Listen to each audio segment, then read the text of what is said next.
여러분들은 혹시 일상에서 하나님을 기회를 얻든지 못 얻든지 자랑하고 하면서 살고 계십니까?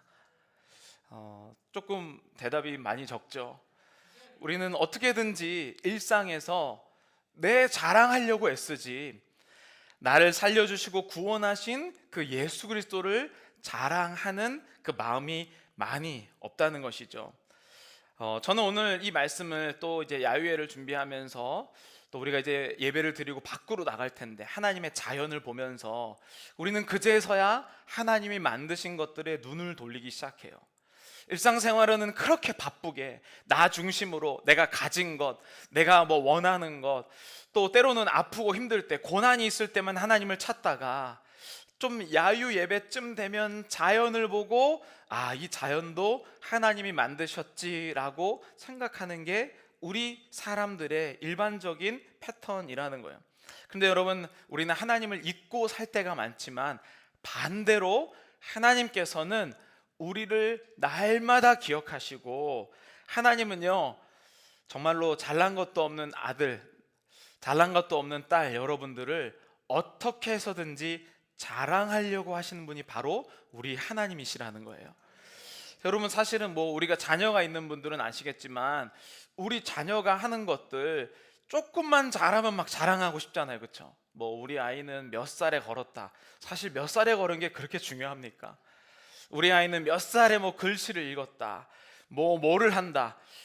남들이 보기엔 그냥 자연적으로 일어나는 일들인데 내 자식을 보면요, 이게 너무 놀라운 일처럼 느껴지기 시작한다는 거예요. 여러분, 하나님이 우리를 바로 그렇게 바라보고 계셔요. 그런데 반대로 한번 저는 생각해 보자는 거예요. 세상 사람들이 우리를 볼 때는요, 당연히 때가 되니까 걷고 때가 되니까 말을 하고 때가 되니까 저렇게 살아가는 것이지 라고 생각하는데, 부모의 마음은요, 하루라도 빨리 한 것을 자랑하고 싶다는 거예요. 하나님은 우리를 그렇게 바라보시는데 나는 하나님을 어떻게 바라보고 계십니까? 사실은 우리의 삶은요, 하나님을 자랑하기보다 내 자신을 자랑하는데 그렇게 많은 시간을 할애하면서 살아갑니다. 뭐 그런 얘기 여러분 좋아하시잖아요. 그 나이 대인데 젊어 보인다. 네. 이것은 하나님의 자랑입니까? 나의 자랑입니까?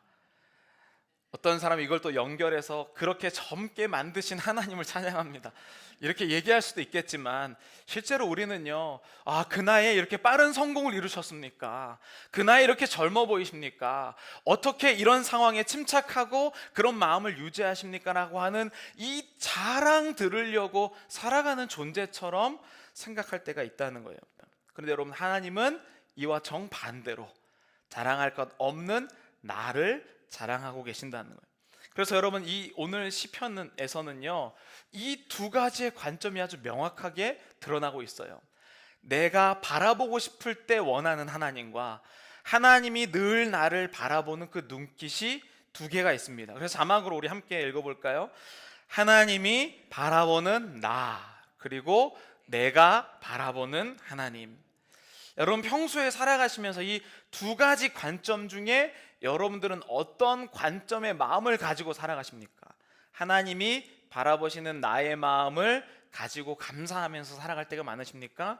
아니면 내가 하나님을 바라보는 하나님은요, 필요할 때만 바라보죠, 그렇죠?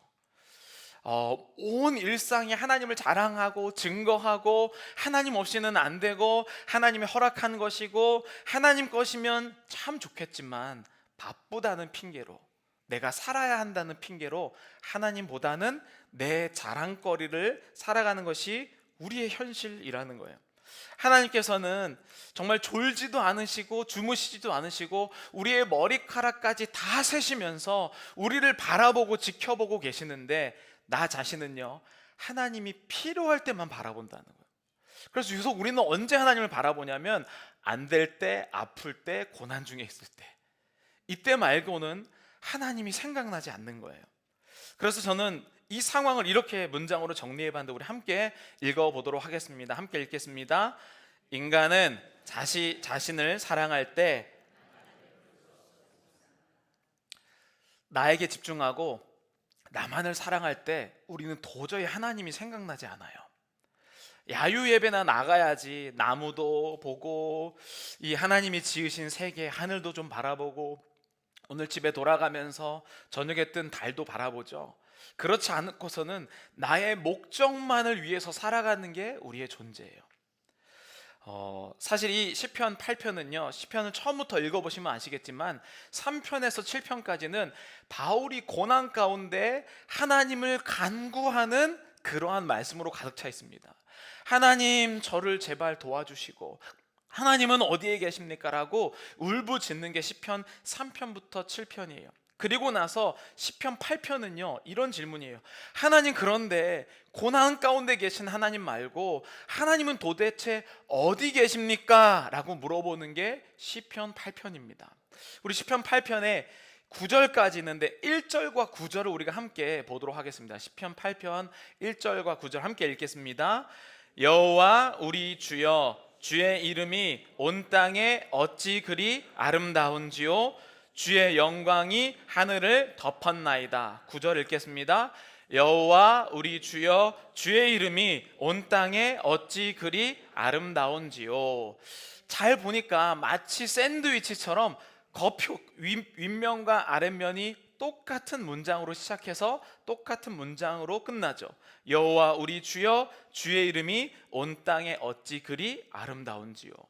이 다윗은 이 시편 8편을 통해서 어떤 고백을 하는 거냐면, 그동안에는 고난 중에만 하나님이 나를 바라보신다고 생각했는데 내가 하나님을 바라보고자 했더니 온 세상이 하나님이 계시지 않는 곳이 없더라 라는 고백이에요. 그래서 1절에 그렇게 시작하고 마지막 절에 그렇게 끝나면서 그 중간에 어떻게 그렇게 깨닫게 되었는지를 나누는 것이 시편 8편의 말씀입니다. 그러면서 이상한 얘기를 해요. 근데 2절을 우리 함께 읽어보도록 할까요? 2절입니다. 시작. 주의 대적으로 말미암아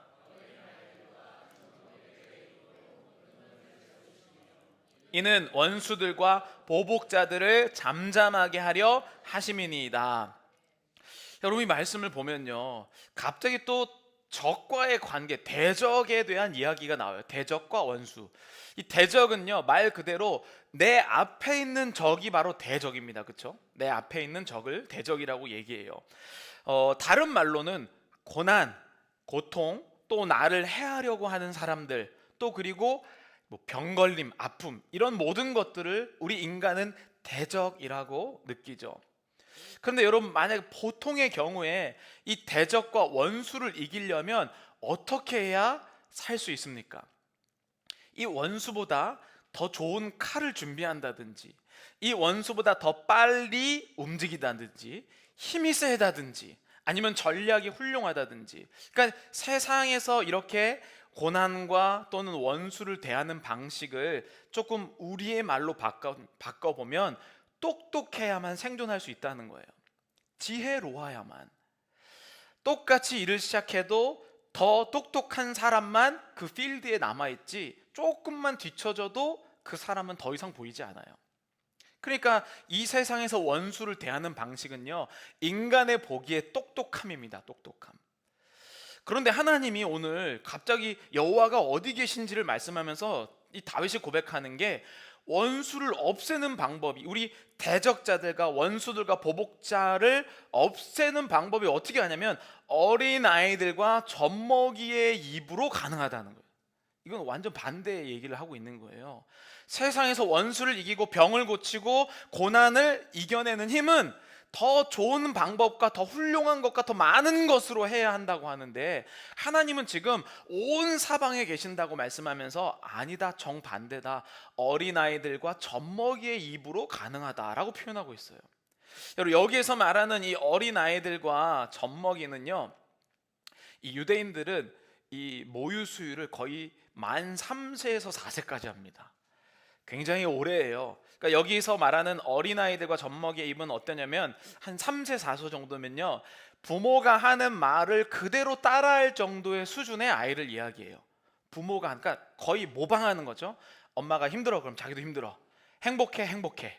배고파, 배고파. 이렇게 얘기하는 정도의 수준을 어린아이들과 젖먹이들의 입으로 권능을 세운다라고 표현을 하는 거예요.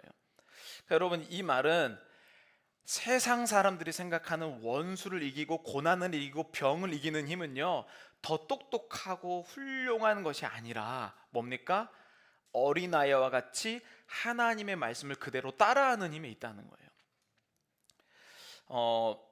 하나님은 그러면서 이 원수들을 어떻게 하시냐면, 원수들과 보복자들을 잠잠하게 하신다라고 표현해요. 원수를 이긴다라고 표현하지 않으세요. 원수를 잠잠하게 하신다라고 했을 때 원어가요, 사밧을 사용합니다. 사밧은 많이 들어본 것처럼 안식일을 사용할 때 사밧, 안식을 준다라고 할 때 사밧이에요. 그럼 잠잠하게 한다는 뜻은 무슨 뜻이냐면, 원수를 없애거나 부서뜨리는 게 아니에요. 하나님의 방법은 원수에게조차도 쉼을 주신다는 거예요. 하나님은 이 원수에 대한 완전히 새로운 관점을 주시는 거예요. 여러분, 구약 성경에 굉장히 유명한 이 원수가 안식을 얻는 장면이 있어요. 이사야 11장 6절, 7절, 8절 우리 함께 읽어보도록 하겠습니다. 그때에 이리가 어린 양과 함께 살며 표범이 어린 염소와 함께 누우며 함께 있어 어린 아이에게 끌리며 암소와 곰이 함께 먹으며 것들의 새끼가 함께 엎드리며 사자가 소처럼 풀을 먹을 것이며 젖 먹는 아이가 독사의 구멍에서 장난하며 젖된 어린아이가 독사의 굴에 손을 넣을 것이라. 아멘. 이 메시아가 올 때의 것들 이사야에서 이렇게 고백을 하고 있는데, 여러분, 원래 하나님께서 이 에덴 동산에서 우리를 창조하실 때는 이게 원래 모습이었잖아요, 그렇죠? 근데 인간의 죄된 모습 때문에 이 동물들이요, 서로를 잡아먹고 어게인스트하지 않으면 살 수 없는 환경으로 바뀌기 시작했어요. 근데 하나님이 우리에게 임하시면, 어린아이가 하나님을 입으로 따라하며 그 권능을 선포하면 이렇게 원수가 이 안식을 얻는 그런 모양으로 간다는 거예요. 여러분, 이 방법을 보면요, 오늘 이 시편에서 말하는 원수와 적대자들은 누구입니까? 정말 예배 안 드리고 이런 사람들이 원수와 적대자이기도 하죠, 기본적으로는. 근데 오늘 시편 8편에서 말하는 원수와 적대자는요, 어린아이와 같지 않은 사람을 이야기하는 거예요. 어린아이와 같지 않은 사람, 반대말로 하면 똑똑한 사람이에요. 똑똑한 사람.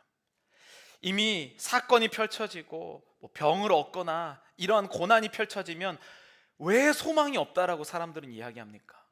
자기의 경험과 생각과 판단에 의해서 이 케이스에는 아무도 살지 못했다, 내가 예전에 이런 경험에 처해졌는데 안 되더라. 어린아이와 하나님의 말씀을 선포하는 게 아니라 자기가 이미 경험한 것들이 너무 똑똑해서 결과까지 다 보이기 시작하는 거예요. 그 사람들이 바로 하나님과 적대자입니다. 근데 여러분, 이 사람들은요, 하나님은 지금 온 사방에서 나를, 정말로 잘나지도 않은 나를 자랑하시고 그렇게 사랑하시려는 이게 안 보인다는 거예요. 그래서 이 고난이라는 이 문제에만 집중해서 하나님을 도저히 바라볼 수 없는 자들을 원수와 적대자들, 보복자들이라고 표현을 하고 있어요. 여러분, 어린아이와 젖먹이십니까? 아니면 원수들과 대적자들과 보복자들입니까? 제가 그래서 옛날에 들었던 이런 유명한 말을, 사람들이 하는 말을 떠올렸어요. 한번 이 자막 읽어볼까요? 죄송하지만 한번 읽겠습니다. 바보는 적이 없다. 네. 원수는요, 똑똑한 사람에게만 있습니다. 너무 잘나서 이 끝까지 다 가려고 하는 사람에게만 원수가 있어요. 바보는요, 누가 놀려도 누가 자기를 괴롭혀도 어차피 하나님이 하는 거를 모방하는 수준이잖아요. 그렇기 때문에 적이 많지 않다는 거예요. 바보는요, 하나님의 영광이 온 땅에 있다는 것을 말하면 그대로 믿습니다. 근데 똑똑한 사람은 안 믿어요. 똑똑한 사람은 하나님이 있다는 것은 알지만 결코 바라보려고 하지 않습니다. 다윗이 이것을 깨달은 거예요. 내가 원수를 나의 힘으로 무찌는 것이 아니라 어린아이처럼 하나님의 말씀을 모방하였더니 그 원수가 사라지는 모습을 다윗이 보게 됩니다. 그리고 다윗이 그 상황에서 하늘을 딱 본 거예요. 3절 우리 함께 읽어볼까요? 3절을 함께 읽겠습니다. 주의 손가락으로 만드신 주의 하늘과 주께서 베풀어 두신 달과 별들을 내가 보오니. 여러분, 정말 어린아이의 눈으로 달과 별들을 한번 보면, 아이들은 달과 별들을 볼 때, 태양을 볼 때 어떤 얘기를 합니까? 태양이 노을이 쫙 지는 모습을 보면서 뭐라고 얘기하죠? 하늘이 불탄다. 근데 여러분들은 어떻게 얘기합니까? 노을이 다 하늘이 불타면 빨리 집에 가야겠다. 네. 우리는 어린아이 눈빛으로, 너무 또 이성적인 사람, 저 별에 반짝반짝 빛나는 저 별을 보면서, 여기는 도시여서 저 빛이 안 보이고, 저 별은 이미 죽은 빛인데 시간차가 있어서 지금 우리는 과거를 보는 중이고, 너무 투머치한 인포메이션을 얘기하죠. 그 별을 있는 그대로 보는 어린아이와 같은 순수한 마음이 없어지고요, 다 분석하고 다 판단해서 하나님이 임하시는 임재를 보지 못하는 것이 바로 원수와 대적자들의 입이에요. 그러니까 이 다윗이요, 이것을 깨닫고 하늘과 별들을 봤더니 하나님이 계시지 않은 곳이 없는 거예요. 달과 별들뿐만 아니라 이 작은 풀잎들과 이 공기에도 모든 것들에 하나님이 없는 것이, 하나님이 안 계신 것이 없는 것을 딱 깨달으니까 내가 누군지 그제서야 바라보기 시작합니다. 4절 우리 함께 읽겠습니다. 사람이 무엇이기에 주께서 그를 생각하시며 인자가, 아멘. 그때서야 내가 누군지 바라보기 시작하는 거예요. 여러분, 요즘에 수많은 사람들이 은퇴하고 나서야 내가 누군지를 바라본대요. 왜냐하면 그 전까지는 그 단기적인 목표를 따라 사느라고 자기 자신이 누구인지 볼 겨를이 없어요. 그래서 비로소 내가 더 이상 육체적인 노동을 하지 않고 목적을 갖지 않는 시대에 이르러서 사람이 무엇인가라는 질문을 하기 시작한다는 거예요. 여러분, 이 하나님을 바라보면요, 그래서 내가 누구인지 알게 됩니다. 여기서 사람이 무엇이기에 하나님을 떠올리게 되는데, 그 하나님이 두 가지의 동사를 사용하세요. 하나님께서 나를, 인간을 생각하시고 인간을 돌보신다라는 두 개의 동사를 사용합니다. 특별히 여기 파카드라는 단어가 돌보신다라는 단어인데 구약에서 300번 이상 사용되는 단어예요. 근데 이 돌보신다라는 이 단어는요, 방문하시다, 돌보시다라는 이 언어를 사용하고 있어요. 그래서 어떨 때는 방문하시고 어떨 때는 돌보시고, 그리고 또 하나는요, 어떨 때는 심판하신다라는 이 단어를 사용하고 있어요. 근데 원래 본뜻은 뭐냐면 하나님이 찾아오신다라는 뜻이에요. 창세기 21장에 이 파카드라는 단어가 처음 사용되는데 사라에게 돌보셨다라는 단어를, 그러니까 이 아브라함과 이 아내 사라에게 아들을 낳을 것이라고 했는데, 이 하나님께서 21장에 찾아오시면서 그 약속을 지키시면서 돌보셨다라는 이 파카드 단어를 사용해요. 언약을 지키시겠다. 그래서 방문하시면서 파카드라는 단어를 사용하십니다. 그러니까 이 긍정적으로 이 말씀을 보면 하나님이 우리를 정말 자랑하시려고, 사랑하시려고 방문하시는 모습이 바로 돌보다예요, 이 달. 그런데 여러분, 똑같은 하나님의 방문인데 그 사람이 원수요 대적자면 뭐가 되겠습니까? 심판이 되는 거예요. 하나님은 다르신 분이 아니에요.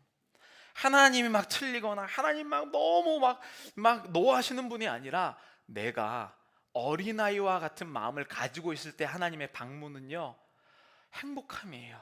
돌보시고 사랑하시고 나를 이해하시고. 그런데 대적자죠, 나의 목표와 나의 원하는 것만 있을 때 하나님의 방문, 여러분 어떻습니까? 귀찮죠. 하나님이 나에게 방문하시는 게 귀찮아요. 예전에 막 진짜 정말 힘들고 우리나라가 고난일 때 하나님의 방문은요, 누구나 다 환영이었어요. 그런데 한국이 잘 살기 시작하고 우리의 삶이요 조금 살만하다라고 하면요, 하나님의 방문만큼 귀찮은 게 없습니다. 왜냐하면 우리가 너무 똑똑해져서 그래요. 하나님 없이도 살 수 있거든요. 하나님 없이도 병원 가면 되잖아요, 그렇죠? 기도하지 않아도 되잖아요, 그렇죠? 그러니까 우리는 사실 이 시편 8편을 보면서 하나님께서는 지금 구석구석 다 어디에나 계신데 내 마음이 하나님과 원수되어서 그 어디에도 계신 하나님을 바라보지 못해 하나님의 방문이 불편한 상황에 있다면 오늘 이 말씀에 그리고 야훼를 하면서 어디에나 계시는 그 하나님을 바라보는 어린아이의 믿음으로 다시 돌아오시기를 간절히 축복합니다. 그래서 여러분, 자기의 하나님의 눈으로 이제 자기 자신인 인간을 바라보기 시작하는 거예요. 그래서 5절에 인간이 누구인지 이렇게 표현합니다. 우리 5절 함께 읽겠습니다. 그를 하나님보다 조금 못하게 하시고 영화와 존귀로 관을 씌우셨나이다. 아멘.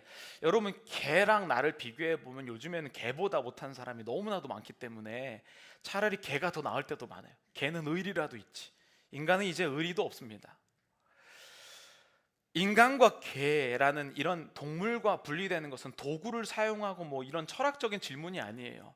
성경에서 이런 동물과 우리가 인간 분류되는 가장 큰 특징이 뭐냐면 하나님이 존귀하다고 하셨기 때문에 우리가 존귀한 겁니다. 그러니까 어떤 다른 능력이 있어서가 아니에요. 왜냐하면 우리는 어차피 어린아이처럼 하나님의 음성 그냥 반복하는 존재에 이르거든요. 그러니까 하나님이 나를 존귀로 관을 씌우셨나이다. 하나님이 나를 예배의 자리로 초대하셨나이다가 뭐 어떤 막 다른 계산과는 상관없이 그냥 막 너무 기쁜 거예요. 왜요? 나에게는 이 원수와 대적자나 어른이나 똑똑한 사람처럼 이런 평가 어떤 그런 기준이 있는 게 아니라 하나님이 초대해 주신 것 자체가 너무 기쁘니까. 하나님이 자연을 나에게 허락하셨잖아요. 여러분, LA에서 지진 다 예전에 느껴보셨죠? 지진을 느끼면 어떤 생각이 듭니까? 이 땅이 흔들리는데 사람들이 막 소리를 지고 막 뛰쳐나간단 말이죠, 그렇죠? 그러면 지진 딱 직후에는 어떤 생각이 드냐면 땅이 움직이지 않는 것이 너무 감사한 거예요, 그렇죠? 내가 만약에 하나님을 온 사방을 그렇게 볼 수 있으면요, 감사가 없다는 것이 비정상입니다. 나를 미워하는 사람이 나타나도 감사가 없다는 게 비정상이에요. 왜냐하면 나 같은 사람은 있는 모습 그대로, 어린아이와 같은 그대로 젖먹이는, 자기가 할 수 있는 일이 없어요. 누가 다 떠먹여줘야 되고 누가 다 옷 입혀줘야 되고 인도하는 그대로 살아가는 그 모습 자체가 감사하기 때문에 하나님께서 나를 영화와 존귀로 관을 씌우신 것 자체가 나의 자존감이 되기 시작한다는 거예요.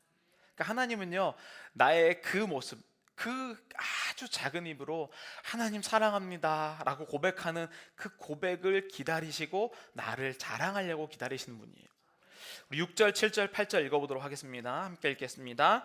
주의 손으로 만드신 것을 다스리게 하시고 만물을 그의 발 아래 두셨으니 곧 모든 소와 양과 듬짐승이며 바닷길에 다니는 것이니이다. 아멘. 하나님께서 원래는 이 땅의 주인이기 때문에 하나님이 다스려야 돼요. 근데 일도 못하는 어린아이와 같은 나에게 이 땅을 다스리라고 허락하신 거예요. 저도 아직까지 애들이 이제 고등학교, 이제 중학교 이렇게 됐지만 아직까지도 애들이 하는 게 마음에 들지 않아요. 그래서 맡기면 어떤 생각이 듭니까? 그냥 내가 하고 말지. 부모와 자식 관계도 요 정도 수준인데 창조하신 분이 피조물에게 이 땅을 다스리려고 할 때 얼마나 못하겠냐고요. 진짜 못 받을 정도로 못하는 게 우리입니다. 뭐 나는 사람들과 비교해서 그래도 내가 좀 더 낫지 이렇게 생각할 테지만 창조주 입장에서 피조물이 이 세상을 다스리는 모습을 보면요, 당장 뺏고 싶을 거예요. 그런데 하나님께서는요, 내가 무엇이길래, 도대체 사람이 무엇이길래 나를 이 땅을 다스리도록 맡기고 계신다는 거예요.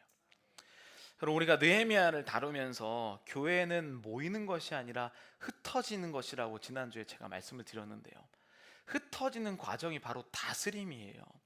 사람들은 하나님이 어디 있는지 지금도 찾고 있습니다. 아니, 심지어 교회에 오는 사람도 하나님이 어디 있는지 찾고 있는데요, 보여달라고. 그럼 여러분, 하나님은 어디서 발견할 수 있습니까? 예배드리고 어린아이처럼 하나님을 반복하는 그 입술을 통해. 이게 바로 다스림이에요. 이 다스림 받는 사람들이 다시 자기의 삶으로 흩어졌을 때 사람들은 아, 저 사람을 보니 하나님께서 이 땅을 다스리고 계시는구나라고 보시는 거예요. 아, 저 사람이 이런 병을 얻었는데 보통 사람 같으면 저렇게 못하지. 도대체 어떤 하나님의 다스림을 받고 있길래 저 사람은 저렇게 사는 걸까? 똑같은 고난이 주어졌는데 어린아이와 같은 이불을 보니까 저 상황에 하나님의 말씀을 선포하네. 하나님의 다스림이란 저런 것일까? 여러분, 정말 우리가 이 어린아이와 같은 마음을 가지면요, 사람이 무엇이길래 나 같은 사람에게 이 세상을 다스림을 맡겨주신 하나님을 경배하고 찬양할 수밖에 없다는 거예요. 그러니까 내 존재 자체가 하나님의 다스림의 증거입니다.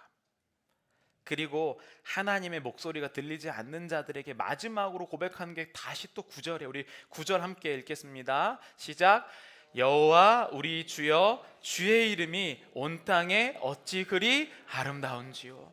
여러분, 이 말씀이 다 이해가 되기 시작하고 나서 세상을 한번 돌아보기 시작하면요, 어찌 그리 아름다운지요 라고 고백할 수밖에 없어요. 고난이 와도, 고통이 와도, 기쁨이 와도 하나님의 그 다스림의 손길이 우리에게는 보이기 시작하는 거예요. 여러분, 우리가 이제 말씀을 마치고 이제 자연으로 나갑니다.